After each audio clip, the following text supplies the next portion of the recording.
Good morning, and this video we are making uh, for the benefit of all the students who are learning mathematics, and this intends to create some interest in mathematics, particularly those students who feel mathematics subject is difficult.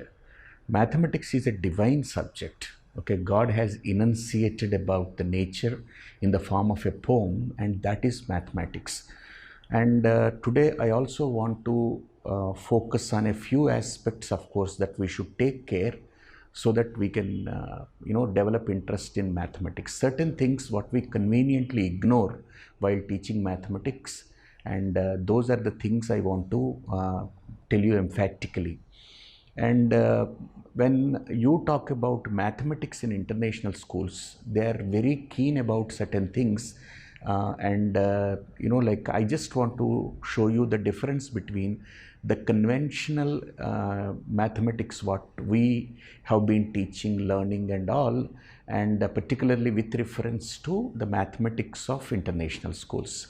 Okay, and usually they make mathematics learning open ended, means even in a mathematical problem different students can get different answers. It's not all the time only one answer, and they try for it actually to make it open ended, and it is make they want to make it subjective in nature, so that like it differs from child to child how they are learning mathematics and all.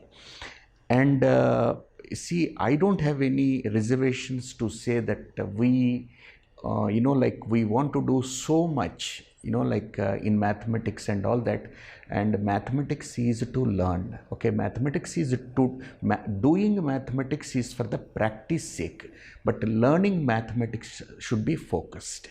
Okay, and certain fundamental things, of course, we ignore them. Okay, so let's see by some examples if I can substantiate my claim. Probably I feel I'm successful. Okay, so we talk about, let us say, the number system, because every curriculum talks about it. The natural numbers, like whole numbers, then integers we talk about. And so there are rational numbers, because which includes fractions and and all the real numbers at the end, of course, we say it's a real number line. And we also have, of course, some numbers which we imagine, and therefore the set of numbers, all that you have real and imaginary put together, the system becomes complex. And there are certain things, like let us say you write, I write a number. I just want you to read that number. Okay, so I have a number like this, and in the Indian system I put commas for your convenience. Okay, and this is in the Indian system very much. You should read this number. That's a simple question we have. So when you read this number, usually, like this part, when you read, of course, it's 48. Many teachers I have seen, many students I have seen, they read it as crores, but you should not read it as crores. It's only crore. Okay, and similarly, when you have here, this is 36 lakh, it is not lakhs. So when you read a number, there is no yes. You must be very, very careful about it. And also remember, in most of the US books, you don't find even end. So you don't read this as 416. It is just 416. And this is what you should be careful about when you are reading a number. There is no yes, there is no end. But in UK books, okay, books usually which come from the European countries, we find end. So end is all right for you, but don't put S when you read a number. So this is such a fundamental one, and we ignore it. We just say that, okay, 48 crores, 36 lakhs, and all that, So be careful when you are reading a number, and make sure that you don't read yes, and probably you can even ignore end also. No yes, no end. Fine. Now, I just asked some time back, a set of teachers. I just drew a line, okay, and I asked them, this is a straight line. Okay, it's as simple as that, of course. It's a straight line which extends to the infinite extent on either side of it. it's a set of points. I just ask them what is a straight line. Okay, a simple question, what is a straight line? And they normally say it's a set of points. They say, so the most important point, of course, you have to remember here is that there is no definition for a straight line. If someone asks you what is a straight line, don't start giving the definition of that. It's an undefined term. So what is essential is that you can describe it, but you can't give the definition. You can describe it. It's a set of points and extend to the infinite extent and all that. And all these things are perfectly all right, of course. But there is no definition for it. Similarly, when you take the basic geometrical concepts, what you should remember is that you just leave the undefined terms. It can be a point, it can be a plane, or it can be a space, and it's a straight line. These are all undefined terms. Don't try to define them. But mind you, you can talk about a line segment. Okay, if you have, a straight line, a part of that which starts at a specific point and ends here. For this, no problem. You can give a definition, of course. Okay, so this is a line segment. So line segment you can define as a specific endpoints, of course, the set of all the points with the specific endpoints and the part of a straight line which has got specific endpoints is a line segment. So that no problem. So you must be careful when you are trying to define certain terms in geometry, and that you should remember actually, when to give a definition and when to give a description. Okay, description is all right in some cases where the terms are undefined. And another, interesting feature I found, of course, in teaching Indian mathematics, we don't go into details. Okay, and we go very extensively. Okay, but we lack depth in some cases. Okay, when the students start probing about it, investigating about it, there is something seriously missing. I give you an example of, say, there is an angle. Okay, this is a ray which starts at a specific point here, and there is another ray, of course. Okay, there are two rays, and you mark here the angle. But you never tell them what an angle is, and you start measuring it. Okay, without telling them what an angle is all about, and you start say a right angle has got a measure of 90 degrees and so on. Okay, and therefore when you talk about something, first let them know what it is. Okay, when you go to higher classes, probably they define what an angle is. They say union of two rays. But when do you get union? This is a word you get in set language. Set language is not for students of say primary classes.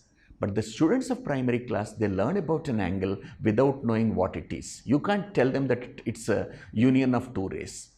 Okay, you can probably say it's a radial measure between two coterminal rays. And that is where you must be very, very careful when you're giving a definition there of an angle, which is rather, like you can do that, but without doing that, you can't go ahead.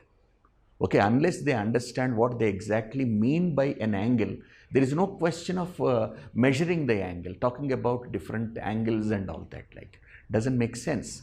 So you just look at something more. I just tell you, I have, say, there are two lines, okay, and these two lines are parallel to each other. Most of you give the definitions, most of you talk about parallel lines and all that. And when I ask the students, of course, say, what are parallel lines? Immediately they say lines which do not intersect. Okay, but you can't give that definition like, and so I just take an example, of course. I got, let us say, two lines. And these two lines, if I keep like this, you can't say they're parallel. Okay, so when you want to talk about the parallelism of two lines, they should be in a plane first. So I want that precision while teaching mathematics. Mathematics has no scope for deviation from the fact. And therefore here, you can't tell me that the lines do not intersect at parallel lines. These are not parallel, but they should be in a plane first. And therefore, when you talk about the parallel lines, the first and most important one, of course, you should say first two coplanar lines. So when you're talking about the parallel lines, you start with two coplanar lines which do not intersect. Okay, they are parallel to each other, like. And this is what is important actually, the conditions when you are mentioning. Suppose you are writing divide throughout by a, but make sure that a is not equal to 0. You must mention that very categorically. There can't be an exemption for that. When you're dividing an equation throughout by a, absolutely not possible, you can do it. Okay, it is in consonance with the properties of equality. Nothing will happen, the equation still remains the same. But the thing is that a should not be 0. So you should mention it actually. Similarly, when you give me, say, a quadratic equation, many people, they talk about this quadratic equation. They write ax square plus bx plus c equals to 0. And they say a, b and c, they are real numbers. Maybe no problem, you can talk about real numbers. But the important condition here is a is not equal to 0. If you don't mention that a is not equal to 0, there is something, of course, preposterous. Means if a is 0, it's not a second degree equation, because 0x square, okay, that's a pseudo term. So here you should mention very clearly whenever you are doing this, that a quadratic equation is 1, ax square plus bx plus c is equal to 0. That is a standard form. But in parenthesis, write down that a is not equal to 0. You can't ignore that. And therefore, when you are writing a mathematical statement, make sure that it represents. So without anything, of course, because all the conditions which have to be mentioned, you have to mention. You can't just ignore them. That's what mathematical precision is all about. Mathematical thinking is all about. Let me take, say, for example, I just draw a circle and I mark the center first, and fine.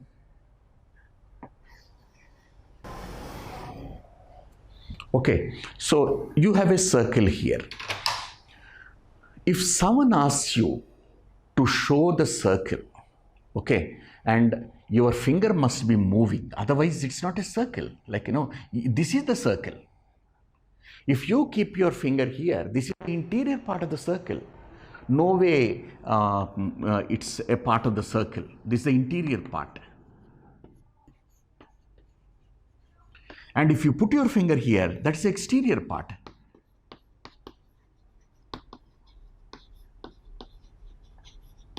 And if you put your finger here, you are right. So your finger must be moving. That's a circle. So if someone asks you to identify the circle, show me the circle, if your finger is not moving, you are incorrect. So you should learn, okay, how to show a circle. Okay, sad to, tell you this one, unfortunately, like I'm still trying to tell you, like, the circle is that one. Okay, it moves. Okay, you should show me, okay, the circumference, like, then you are showing me the circle. Otherwise, if your finger is not moving, if you keep here, you say this is the circle, and something, it's a ridiculous, in fact. And I want to tell you something.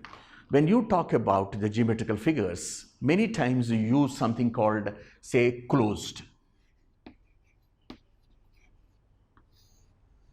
Okay, you draw a square, okay, and approximately that's a square I am talking about. And you have heard several times that square is a closed figure. Okay, bounded by 4 line segments and something like that. Okay, where all the line segments are equal and all the angles are equal. My question is very simple now. What do you mean by a closed figure? Did you tell them what a closed figure is all about? So we see, when you are using that circle is a closed figure, a square is a closed figure, what is a closed figure? And when do you say a figure is open? But now there is a way of saying it. If you have a geometrical figure in the plane given, it divides the plane into three disjoint sets of points. There are some points inside, there are some points outside, there are some points on the figure. If any figure divides the plane into three sets of points, and that figure is closed. I repeat my point. If there is any geometrical figure which divides the plane in which it's present into three disjoint sets of points, then the figure is said to be closed. We didn't give the definition. Don't tell me, in a lighter vein that a figure which is not open is closed. No, but that doesn't work out here. Closed figure has got three disjoint sets of points. Of course, points which lie inside, points which lie outside, and points which are on the figure. And therefore, even when I ask you, show me the square, your finger must be moving because that's a square. This is a square region. I'm asking you a square. But now tell me, having understood that what you mean by a closed figure, okay, and I gave you the definition that, see, any geometrical figure which divides the plane into three disjoint sets of points, it's a closed figure. Can you tell me whether this angle is closed or not? And many people, when they look at this part, they say it is open. But mind you, this angle is a closed figure. I repeat my statement. An angle is a closed figure. The question obviously comes, how does it? So if you take any point in the plane, when you extend these rays, you can tell me whether it is inside the angle or outside the angle or on the angle, because the union of two rays, if it's a point here on this ray, I say it is on the angle, it is on the angle, but it's not on the angle, it is inside the angle, in the interior part of that, exterior part of that. Therefore, an angle is a closed figure. Okay, though it appears to be open, an angle is a closed figure. So look at the definition and look at this geometric figure angle. You see if it obeys that. Okay, and teachers who are the students, it can apply for anybody and all that. If you want to come to an international environment, actually, they want this clarity, as simple as that. And the pronunciation of certain words, of course, it should be done in an acceptable way. Okay, you should say vertices, not vertices, vertices. It is not matrix, it's matrix. It's not statistics, it is statistics. Okay, so there is a certain norm or principles followed, of course. So you should be able to get adapted to such environment, actually, that's what we mean by mathematics of international schools. Generally, when you write a number, okay, you put commas, showing the place values, units, tens, hundreds. No, you put a comma there, and thousands, 10,000s, you put a comma. This is the Indian system. Otherwise, of course, even in the English system, of course, international system, you put millions and all that. But don't worry about it. But in some cases, some textbooks, if there is only one comma in the number, remember it's a decimal point. It's not separating the places and all that, So if I have a number, if I don't write all of them, if I write, say, 5, 6, something like that, if I put only one comma, and that should be construed as a decimal point, actually. But this is the number, integral part, and this is the fractional part. Okay, so this is the number, of course, integral part, and this is the fractional part. So any single comma in a number, okay, it can be taken as a decimal point. This you should be very, very careful. Okay, and see, mathematics subject has got some grammar. You should understand this, actually. The question obviously comes, a language can have a grammar. Why mathematics should have grammar? Because, whenever you are using therefore, since, okay, and all these are, grammar, is equal to sign when you're writing it. But what are the conditions for it? When can you write that is equal to sign? You're writing implies. you're writing, say, a by implication symbol. So the question comes, when should you write it, when you should not? So mathematics has got its own grammar, and like when you give reasons and when you use parenthesis, and like in all the cases of parenthesis means brackets, okay? Don't use the word bracket and use parenthesis. That's a better word than this. Fine. Now, I just give you one example. You have a fraction, okay? A fraction like, say, 3 on 4. Don't read this as 3 by 4, for God's sake. It is 3 on 4. And you can say 3, 1/4 you have 3, like fourths. This is perfectly right. And if I write like this, so 1/6 you have 5 times. So I write this as 5/6. And you can read it as 5 on 6. This is okay. This is okay. But don't say 5 by 6. Okay, you may say it is divided by or something like that. It may, but it doesn't make, because the core word you omitted actually, like 5 divided by 6. When you take out that divided part, so what does it make actually, like? So instead you can say 5 on 6. I have a small question for all of you. Like, tell me, like, if there is a fraction 3 on 4, this 3 is the numerator and 4 is the denominator. It's a proper fraction, of course, because the numerator is less than the denominator. And what is that separates 3 and 4? What is this called? Think about it and try, like, when you write a fraction, the simple question that comes to my mind is that what separates numerator and denominator? Is there any name for that? Okay, is there a name for that? So that is important here. Okay, fine. When you're writing the decimal numbers, when you're writing ordinary numbers and all that in different systems and all that, even when you're writing a Roman numeral, there are so many conditions actually, like, there are so many conditions. There is a set of rules when you're writing a Roman number. Even when you are writing your class, okay, see, you can't write, when you're writing that you are doing your grade, you should say this 9. You can't write a Roman number there. So it's a grade 9. 9 you should write like this. If you are students of grade 9, you don't write grade and then followed by this one. Like, you can't write grade and this. This is 9, of course. This is not correct. And this is right. And so you should be, like when you're using the numbers, you must be very, very cautious how exactly you're using the numbers and all that. Like, okay, fine. Having learnt that, when you're writing numbers, of course, you have something called alignment. Okay, when you are adding the decimal numbers, when you're adding, so even numbers without any decimal part and all that, like, make sure that the place values, they come in a line. You see, that's what we mean by alignment. Units under units. When you are subtracting, when you are adding, okay, it is essential for you to do that, of course, alignment. And my important contention here is that the problem here is you don't give a big picture of mathematics. I repeat my point. You don't give the big picture of mathematics. You don't connect them.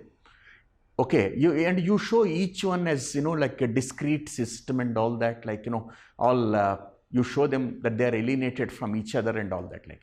But many topics in mathematics can be connected. I give you one example to substantiate my claim. Say, for example, this is 1 on 2. Okay, this is 1 on 2. How do you convert this into a decimal number? Okay, this is a fraction. Okay, simple fraction. How do you convert this into a decimal number? Like, so 1 is divided by 2. Okay, fine. Otherwise, you can do one thing. You can multiply numerator and denominator by 5. When numerator and denominator are multiplied by 5, so you get 5 on 10. 5 ones and 5 twos. Okay, and when you have the denominator tenths, and that can be a place value when you write a number. So this is written as 0.5. Usually remember, in the American context, when you have 0.5, they sometimes read it as 0.5. I don't know whether it is stupidity or not. Many cases, of course, even when you have, say, a number like 105, and you know you to read it as 105, but they read it as 105.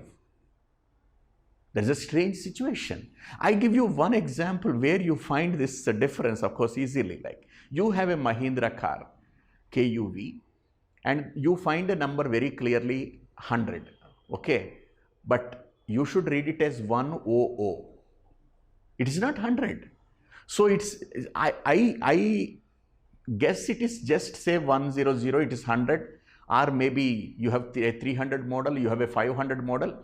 For you, it may be 100, 300, 500, but it should be read as 100, okay, 300. So that is where you must be very, very careful, of course. So when Americans say that, of course, my flat number is 105, you should be careful. They're inserting an alphabet in the number. But for you, it is 105. Okay, you don't search for where is this 105 and all that, like, you know. So this is 0.5, okay, 0.5. 0.5 and 1 and 2, you should know how to relate them. And you can't say that this is different and that is different. Mathematics, at the end of the day, the whole thing is, you know, like it's one entity. Okay, it's all inclusive study of some, you know, science about numbers. Fine, let me tell you another thing. Like, suppose you multiply numerator and denominator by 50. So I get, say, 50 ones and 52s is 100. Then what? So 100 is called centum. Okay, 100 is in the denominator. So per centum. Short form is per cent. And therefore, when you have 50 on 100, I read it as 50%. So I write it like this, 50%, and I read it as 50 per centum. I write cent. Okay, I just omit it, of course. So 50%, 50 per centum. Centum is 100. Cipher is 0. Okay, you should remember that. Cipher is 0 and centum is 100. And decipher is understanding. Okay, it's not no way connected with mathematics actually. Fine. Now, mathematics is all the time a study of relationships. Okay, in all of mathematics, we try to establish a relation between quantities, and we study those relations, how each one is connected with the other. So when you write is equal to, it is a relation. Okay, when you write is parallel to, is perpendicular to, is congruent to, is, you know, these are all relations actually. Okay, so I repeat, is equal to, is greater than, is less than, is congruent to, is parallel to, is perpendicular to, is not equal to. Okay, these are all relations. And studying the relations is the crux of the story in mathematics. But now, I have got a question. When I write a fraction 1 and 2, how is 1 related to 2? How is 1 related to 2? How is 1 related to 2? It is half. That's what you have written. How is 1 related to 2? 1 is half of 2. So when you write 1 and 2, it is as good as half. And now the question comes, 1 is related to 2. How is 1 related to 2? So then you immediately tell me, sir, it is 1 and 2. It's 1 and 2. So now, if you don't write this related, and right now it becomes 1 is to 2. So that is what we mean by ratio. When you write 1 and 2, okay, it is same as how 1 is related to 2. When you don't write this related, it becomes 1 is to 2. So is to, this you must read very, very carefully, of course, is to, is to. Similarly, when you have, say, a multiplication, like you write like this. If I ask you to read, you say 4 5s are. I don't know what you are trying to tell me, like, So this should be read as 4 times 5, 4 times 5. You can say is equal to or equals 20. Okay, 4 times 5 equals 20. Or you can say, instead of equals, you can say is equal to is okay. Is equal to. 4 times 5 is equal to 20. 4 times 5 equals 20. Either case, no problem. But don't say 4 5s are 20. Okay, 4 5s are 20 is something, okay, not really, a correct mathematical language. So 4 times 5 equals to 20. 3 times 6, okay, 3 times 6 equals 18. That's what you should remember that. Sometimes, like in some of the books, they read even addition facts. Okay, so it's something like we do multiplications in Indian context. Of course, in several places you see the addition facts. They memorize also. Okay, it's something like let us say this is a statement you have here. Okay, so you know that 2 and 3, when they're added, the sum is 5. They read it like this: 2 and 3, the sum of which is 5. So this is how they memorize 2 and 3. Okay, they said 2 numbers, of course, the sum of which is 5. Okay, 4 and 3, the sum of which is 7. So you have, these are all discrete ones actually, because it doesn't make a sentence, but still it works. 5 and 4, the sum of which is 9. So this is how they memorize the addition facts. Okay, fine. So remember that, and whenever you are talking about the tables, make sure that you say 4 times 5 equals 20. 4 times 5 is equal to 20 is all right, but don't say 4 5s. Okay, don't. And many times I've seen people, of course, to teach tables, they use percussion instruments, drums they use. Okay, they teach the tables, different methods you got, but one of the finest methods, of course, I've seen in one of the international schools, it's all about, like using drums to teach the multiplication tables. But remember one thing, but all the tables you have them on your fingertips. There's absolutely no reason for you to memorize or anything. Let me tell you, I have my 10 fingers here. 1, 2, 3, 4, 5, 6, 7, 8, 9, 10. This is how I label them. 1, 2, 3, 4, 5, 6, 7, 8, 9, 10.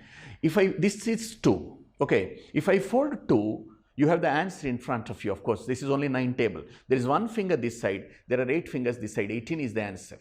If you want 9 times 3, you fold 3. That's it. You have 2 fingers this side and 7 fingers this side. This is 27, 36, 45, 54, 63, 72, 81 and 90. There are 9 fingers this side. There is no finger that side. And therefore, 9 and 0, that's 90 is the answer. 9 table. 9 table, you put the numbers like this on the fingers. Okay, this is 1, 2, 3, 4, 5, 6, 7, 8, 9, 10. So 9 table is something, of course, that you can see, visualize. It's concrete, it's tangible. There's absolutely no reason for you to imagine and say that, okay, my God, how do I remember all these things like? But I also tell you for all the other tables, okay, particularly I'm taking tables from, say, 6. These fingers, they represent 6, 6, 6, 7, 7, 8, 8, 9, 9, and 10, 10. 6, 7, 8, 9, 10. I repeat, 6, 7, 8, 9, 10. This is how they are labeled.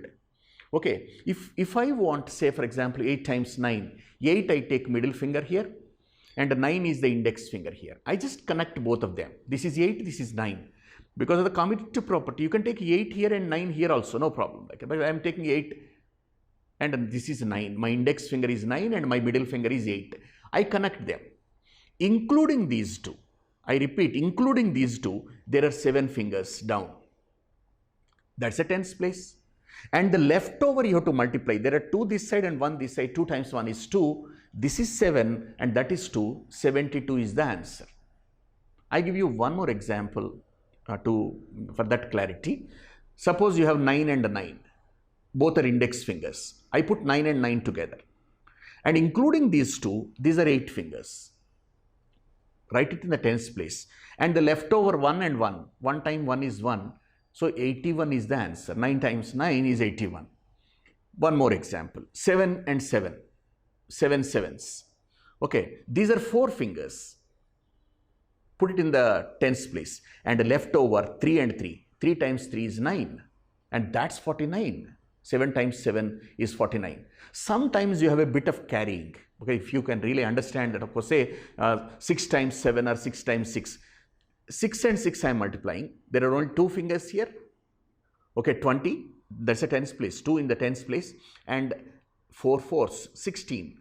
And this is 16 and that 20 will give you 36. Okay, so I want to tell you something that the fingers you have got, if only you have 10, okay, you 5 here, 5 here, you got the biggest advantage of them in mathematics. Let me tell you honestly, these fingers can be used to solve a quadratic equation. Okay, number 1. These fingers can be used to solve a system of linear equations. a1x plus b1y plus c1 is equal to 0 and a2x plus b2y plus c2 is equal to 0 can be solved by cross multiplication using fingers. You can find the determinant of a 3 by 3 matrix. You can find the determinant of a matrix. We find the determinant for a square matrix. It says a square matrix. It says whether 2 on 2 or 2 by 2 or 3 by 3. There it is by. And you should remember sometimes, of course, where even I sometimes get confused actually, like when you write, say, like this, 24 hours a day and 7 days. And if someone says 24/7 is all right. This is a US usage. And in some cases they say 24/7. You read this, don't read this as into. It's not 24 into 7. It is 24/7. You must be very cautious there. Or you say 24/7. If someone says he works 24/7, we are open 24/7, that does mean that they're open always. They don't close the shop. All the time, if it's a pharmacy or anything, of course, if it's open, of course, it's open 24/7. It is open 24/7. But don't say 24 into 7. Okay, and when you talk about the area of a rectangle, when you give the dimensions, of course, length and breadth, you always say, I write here, let's say a room has got its length 20 feet and the width is about, say, 15 feet. And you write this sign, okay, but don't read it as 20 feet into 15 feet. Read it as 20 feet by 15 feet. When you are mentioning the length and the breadth, of course, when you're writing that into. And why am I saying this? I have got a reason. Let me tell you one thing, like, see, into is the name of the symbol. Multiplication is the operation it does. So I should say times. Whenever I find that into sign, I should say. I'll give you one example for that. Say now, I have a symbol and I have a name. If I write like this, say A and B, and I want to put an and in between, okay, and generally you read this as A and B, absolutely no problem, okay, A and B.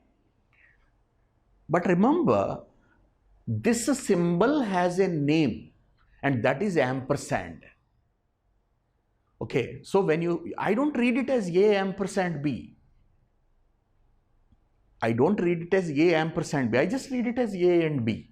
Though the name of the symbol is ampersand, I am saying it's end because it's the meaning of that is. Similarly here, when it is given like this, I always remember it should be read as 4 times 5. It's not 4 into 5. It's 4 times 5. So this is what is interesting actually when you're reading the notation. Okay, how it should be read actually, like, is that the notation part of it must be very, very careful. Okay, and sometimes of course, like we use some jargon, like when you have a theorem, let us say, when you have completed the theorem, when you have just proved it, it's enough. People generally write hence proved. Okay, hence proved means you are categorically mentioning what was given to me. Of course, I have proved. I have taken whatever was given to me and I have proved that yes, the statement is true, or if you are proving it as false, that is a disproving. That's another word, of course. Here, my point here is, okay, you write hence proved, but usually in many of the tests they find QED, they write. The meaning is quad errata demonstrandum. The meaning is quad errata demonstrandum means I have proved it. So this is, like a way, like, you are a mathematician, you got your own language. Not that it is euphemistic, but you speak your language. Mathematics has got its own language, own grammar, and therefore speak in the language of mathematics. Get acquainted with that. It's more than anything else actually, like it's not your English language or any other Indian language. You are talking about the language of mathematics. Fine. So this is A ampersand B. Don't read it as A ampersand B. A and B is all right. When you write this into, may say this is 4 times 5. Okay, fine. Having done that, many times I have seen people, of course, who get quite confused when they have to use is equal to. So when you write this one, it is the short form of is equal to. So this is the verb of the sentence, the keyword, most important one. And therefore here, you should know what you can have this side and that side. You should have some expression, this side and that side. So it is used between the expressions. You should have expressions on either side of it, of course. Is equal to, when you are using, you should have expressions on either side. Both sides you should have expressions. Then you can use is equal to. But you must be very, very careful at each of the stages whether that expression is same as this expression. Otherwise, you can't put that is equal to. It is just meaningless. It's not sensible. Say, for example, there is one problem. There are 5 students in a class. They brought different amounts. And the question is, what is the total amount they have brought, of course. It should add. This is a simple problem. Like, if, see, you are writing Ravi and you are writing, say, he brought 100 rupees. See, this is ridiculous, in fact. Like, this is the name of a boy. And this is money. And how can they be same? You can't compare. Like, one side you have got, say, a boy, name of a boy you have got. Not even boy, it's a name of a boy. And another side you got some amount. And therefore, you cannot put is equal to sign. This is a lack of communication. Mathematical communication, of course, if there is a depth for that, if you are not very comfortable with that, you write such statements, of course, which are meaningless. They're not sensible. So I should write very categorically, amount with Ravi or brought by Ravi or anything like amount with Ravi is equal to 100 rupees. That makes a better sentence. So when you're writing is equal to, it's not that easy. Like, you should have the same on either side, of course. They're comparable. They're comparable. You can't say that the climate of Hyderabad is better than Bangalore. It's wrong. Why? Because here, this side you got climate of Hyderabad, the other side you got Bangalore. That's a city. This is a climate. How can you compare actually? So climate of Hyderabad is better than the climate of Bangalore or better than that of Bangalore. And therefore, when you write is equal to, be very careful whether what you have on either side of that is comparable, whether they are comparable or not. And that is very, very important actually. And see, when you have two triangles which are absolutely identical, of course, same shape and same size, you can put is equal to.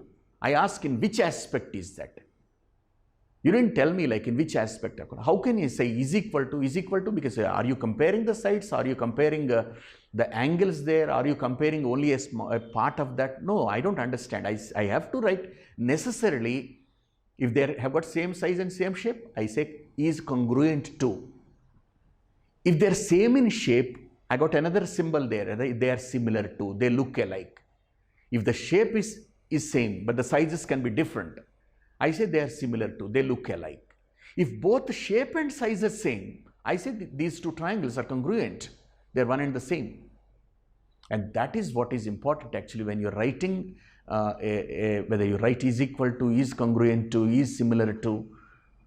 You must be very careful there. Let me tell you another thing, like say now I have a statement here, x square equals 4, and then I write x. If I want to determine that x, of course, root over 4 gives me plus or minus 2. These two are complete statements. One is x square equals 4 and the second one is x is plus or minus 2. And between statements, don't put is equal to. You can't tell me that that statement is equal to this statement. It doesn't carry any sense. So you should say, if this happens, then this will happen. So you should put implies there. So if this is the statement given to me and this is the inference I can draw, if this is hypothesis, this is my conclusion. And if this happens, it's an implication. It's an implication statement. It's something like if this, then that. And therefore, when you have two statements in between, you have to necessarily use implies sign, not is equal to. So is equal to is used between expressions and implies sign is used between statements. There is one statement, there is another statement, connect them implies. If the first one leads to the second one. Okay, thank you.